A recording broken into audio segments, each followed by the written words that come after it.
Oke, jumpa lagi dengan kita di acara pemuritan anak. Ya.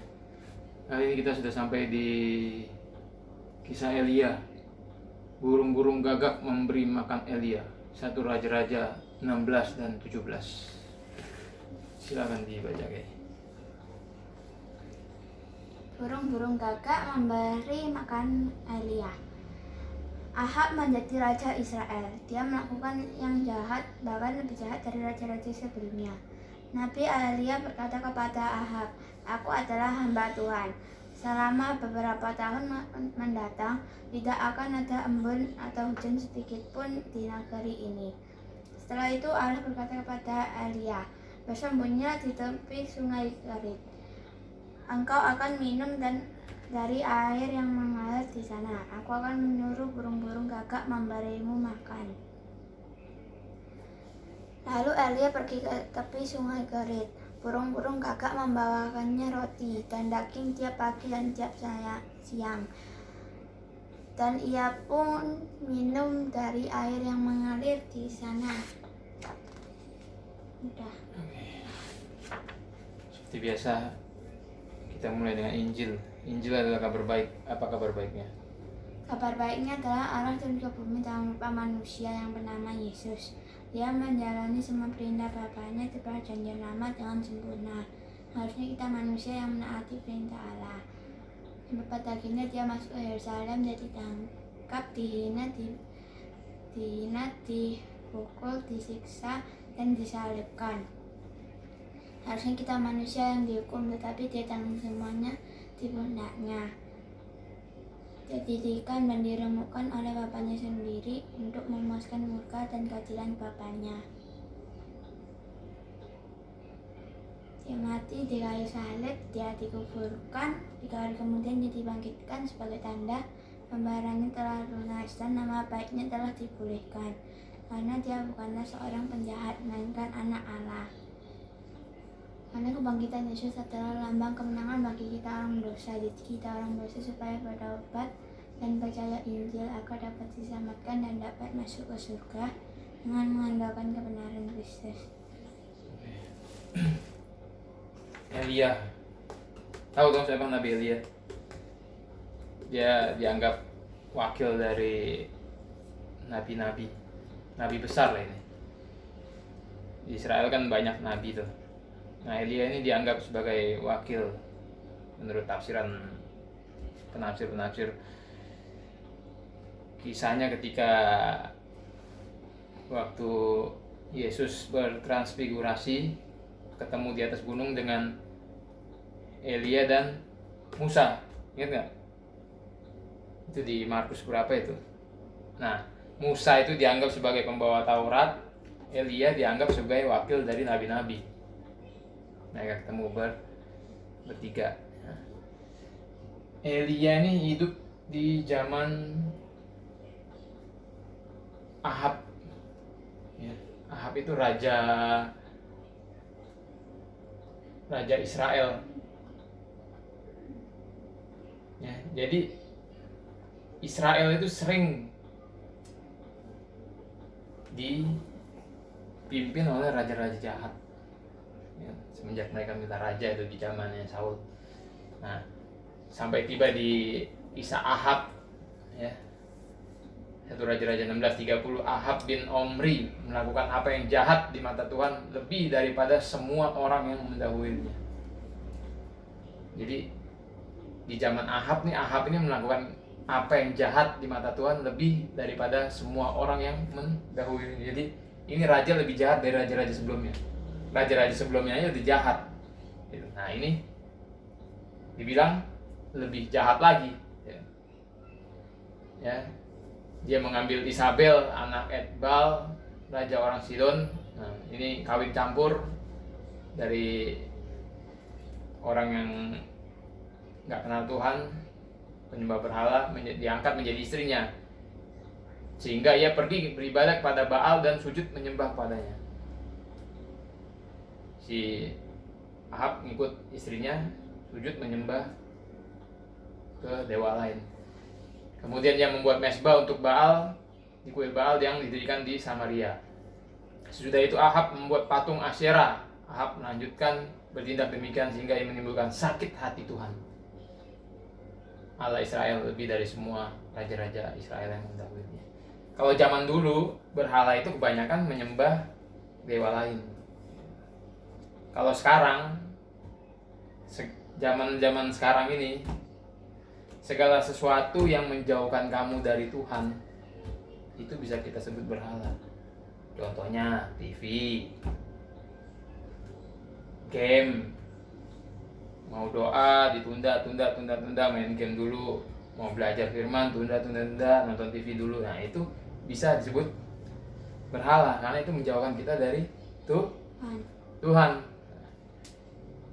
Kalau dulu memang berhala itu kebanyakan nyembah patung. Sekarang kan jarang orang Kristen nyembah patung itu jarang. Tapi sekarang tuh setan itu memakai, untuk menggantikan patung-patung itu, setan itu bisa memakai hobi kamu, bisa memakai TV, bisa memakai game gitu. Ya, lebih canggih sekarang kerjanya setan. Nah, akhirnya Tuhan sakit hati dan dia mengirim Elia untuk menegur si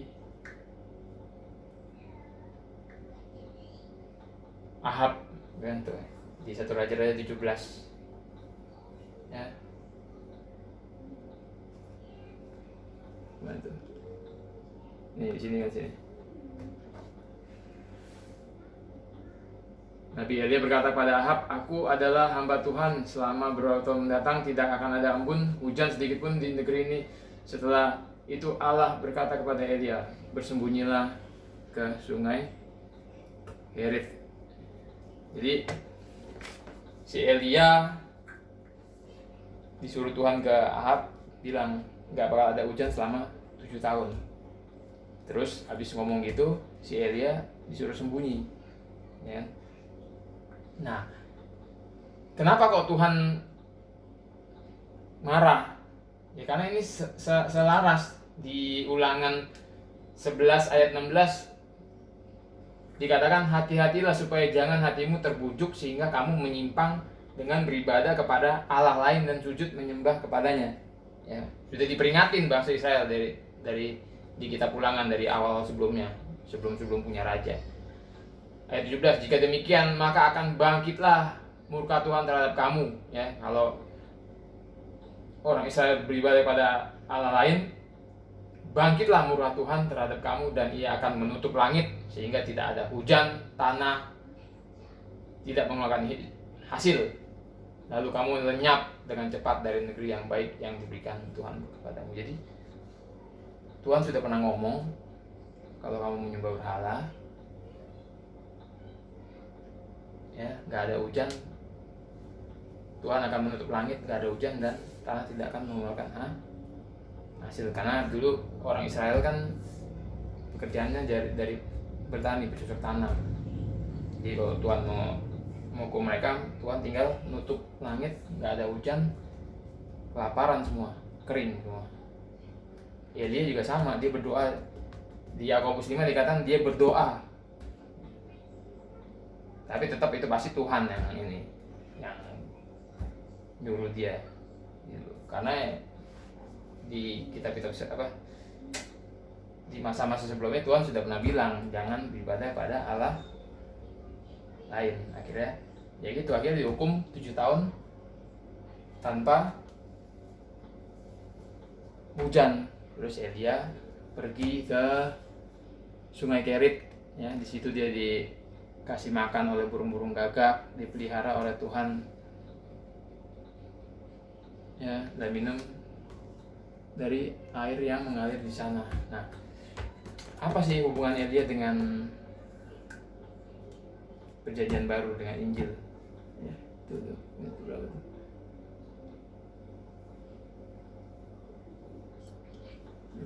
Apa hubungan Elia dengan Injil? Ya, di kitab Maleaki 4 ayat 5. Ini kitab terakhir dari kitab terakhir dari perjanjian lama kita. Malaki 4 ayat 5 dikatakan, sesungguhnya aku akan mengutus Nabi Elia kepadamu menjelang datangnya hari Tuhan yang besar dan dahsyat itu.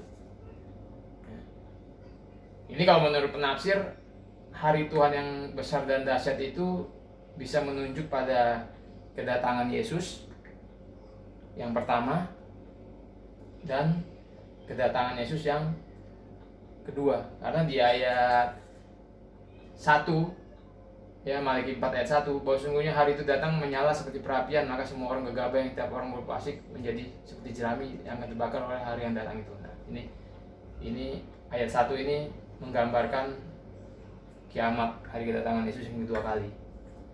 Ya. Nah,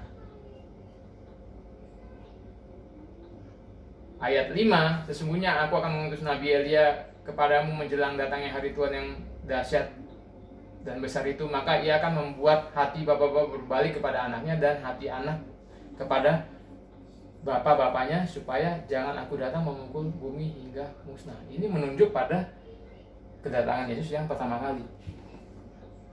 Ngerti? Dia adalah bapak mengutus satu-satu anaknya yang dia kasih turun ke bumi dalam rupa manusia.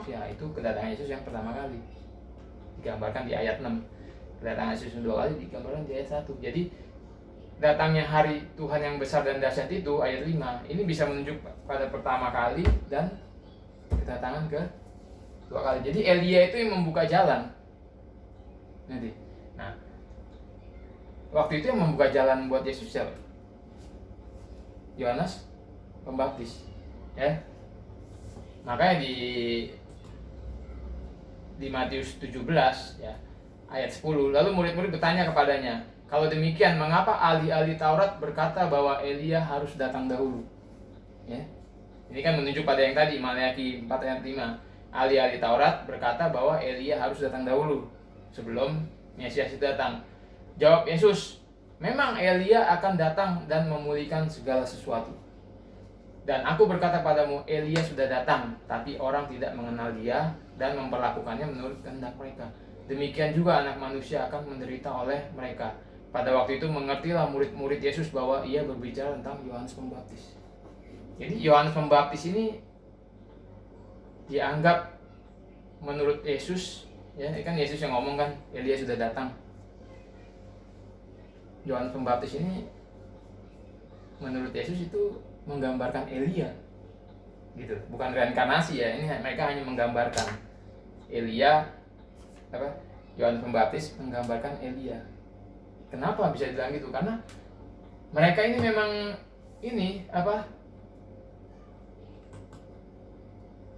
gaya-gayanya sama. Si Elia ini nabi yang keras, dia nggak ada takut. Raja ditegur sama dia dengan tegas, sama seperti Yohanes Pembaptis. Dan dia datang ketika Israel dipimpin oleh raja yang jahat, yang dosanya semakin, jadi Israel waktu itu dosanya semakin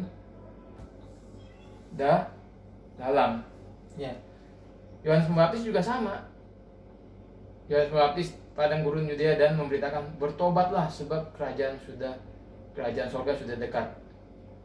Sesungguhnya dialah yang dimaksud Nabi Yesaya ketika dia berkata, ada suara orang berseru-seru di padang gurun, persiapkanlah jalan untuk Tuhan, luruskanlah jalan bagi. Jadi Yohanes ini menggenapi nubuat Nabi Yesaya, yaitu persiapkanlah jalan untuk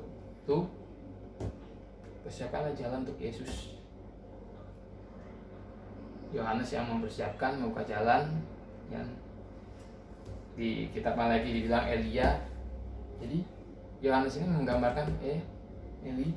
Ya. Jadi dia memang ada hubungannya, Elia ada hubungannya dengan perjanjian baru, dengan Injil. Ya. Dianggap ini yang membuka jalan, digenapi dengan Yohanes Pembaptis. Yohanes memakai jubah bulu unta dan ikat pinggang kulit dan makanannya belalang dari madu hutan. Jadi dia ini hampir sama Elia. Yohanes Pembaptis ini pernah negor seorang pemimpin di Yerusalem sampai dipotong palanya. Sama, mereka ini berdua sama-sama tegas, sama-sama seorang ini. Ya. Jadi hasilkanlah buah yang sesuai dengan pertobatan. Jadi Elia muncul di saat Israel dipimpin oleh seorang raja yang sangat jahat. Dosanya Israel makin dalam. Yohanes Pembaptis juga muncul itu setelah zaman Maleakhi itu, saking dosanya saking banyak sampai di zaman Maleakhi itu dianggap setelah zaman Maleakhi ke perjanjian baru itu dianggap zaman kegelapan karena nggak ada Tuhan, nggak berfirman di situ. Sampai akhirnya zaman Yohanes Pembaptis. Jadi mereka sama-sama muncul di zaman dosa manusia itu banyak. Lalu Yohanes Pembaptis menyerukan pertobatan. Ya, jadi dia memang mempersiapkan jalan untuk Tuhan itu. Dia menyerukan pertobatan supaya orang-orang mau bertobat pada saat itu. Gitu. Ya. Dan di Markus 1 ayat 14 sama. Yesus juga tuh, sesudah Yohanes ditangkap, datanglah Yesus ke Galilea memberitakan Injil Allah, katanya, waktunya telah genap, kerajaan Allah sudah dekat. Bertobatlah dan percayalah kepada Injil. Makanya Papi yang bilang dosa itu satu-satunya masalah manusia adalah dosa, dan satu-satunya obat dari dosa itu adalah Injil. Ngerti? Ya. Makanya di zaman yang dosa semakin berat ini, dosa semakin dalam ini, ya, zamannya Yohanes Pembaptis, dosa itu di zaman Elia ya, dosa sudah parah. Ya, zaman Yohanes Pembaptis juga sudah tambah parah. Apalagi di zaman sekarang pasti akan lebih parah lagi. Dan sekarang yang lebih parah lagi apa? Seharusnya di zaman dosa yang parah itu pertobatan, Injil itu diberitakan, tapi sekarang malah Injil semakin jarang diberitakan. Jadi sudah semakin parah.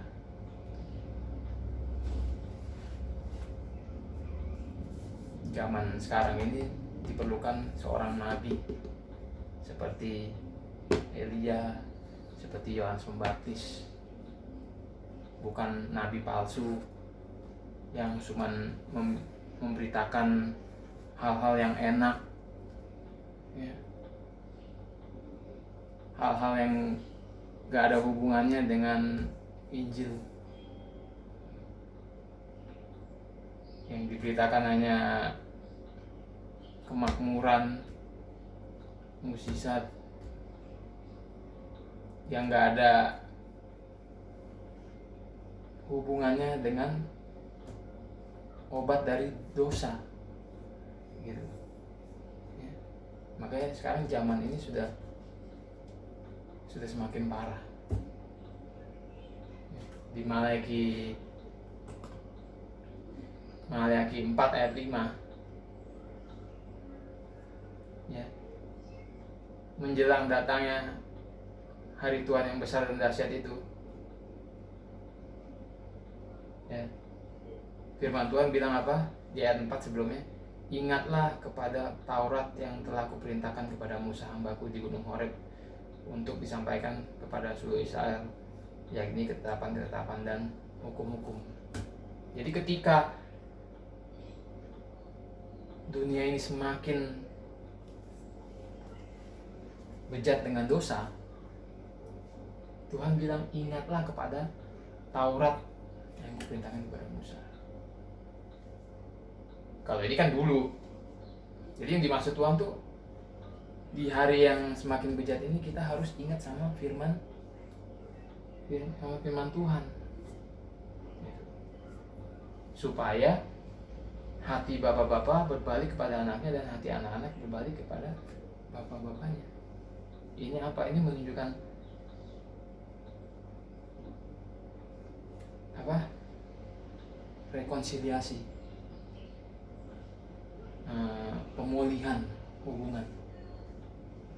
Karena kalau ini nggak dipulihkan, hati bapak kepada anak dan hati anak kepada bapak, bumi akan semakin parah dan akan musnah.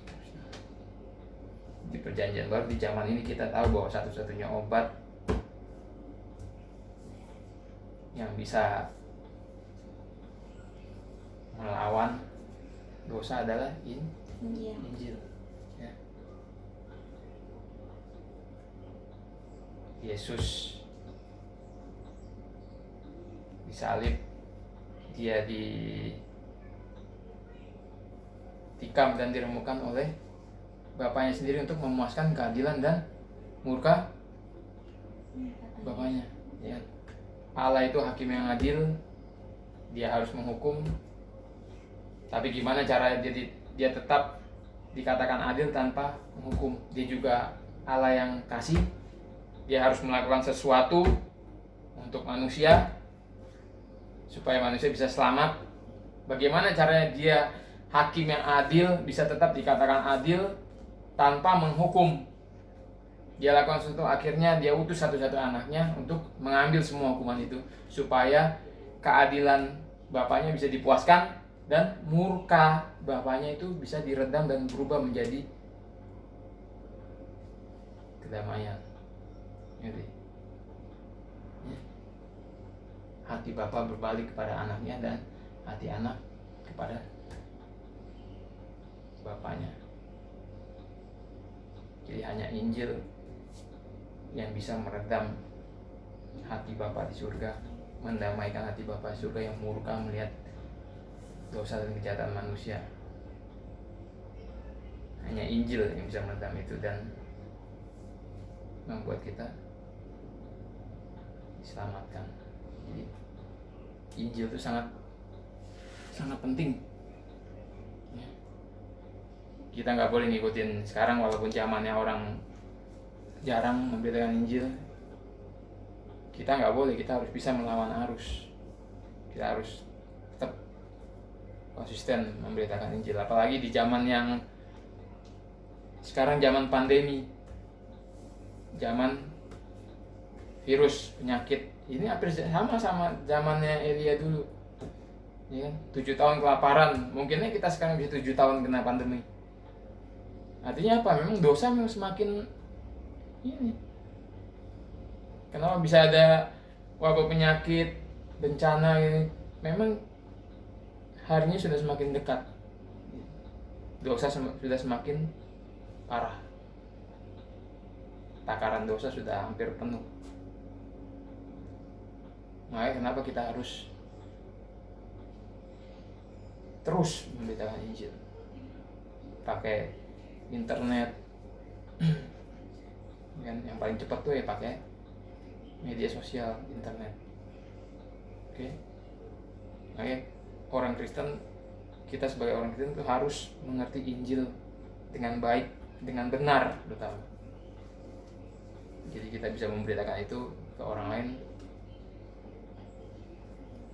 dengan benar pula. Dan biar Tuhan yang bekerja untuk menyelamatkan semua manusia. Ya nggak bisa menyelamatkan semua manusia, tapi biar Tuhan bekerja untuk menyelamatkan orang-orang yang Dia pilih, yang kamu, yang kita injili. Oke? Sudah menit ke-24. Ya, kita Elia mengunjungi seorang janda. Sampai jumpa di episode berikutnya.